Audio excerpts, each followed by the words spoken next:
जी हाँ फ्रेंड्स, ये जो आप सामने आलीशान लीला पैलेस, जी हाँ फ्रेंड्स, ये वही पैलेस है जिसके अंदर रणवीर सिंह एंड दीपिका पादुकोण की रिसेप्शन हुई थी बेंगलोर में।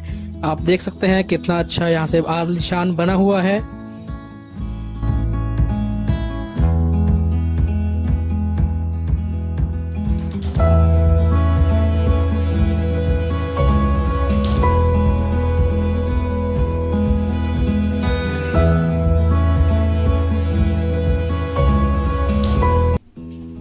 So Gurdeep Singh Babbar is entering जी हाँ फ्रेंड्स, हम पहुंच चुके हैं बेंगलोर Royal Orchid Hotel। ये हमारा रूम जहाँ हम आज स्टे करेंगे। ये आप देख रहे हैं। So बाहर का व्यू बहुत अच्छा है वैसे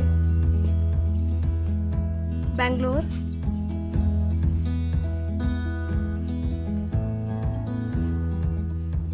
और मैं आपको दिखाती हूँ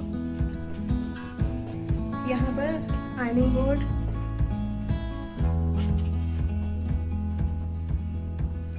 ये वॉशरूम, आप देख सकते हो वॉशरूम।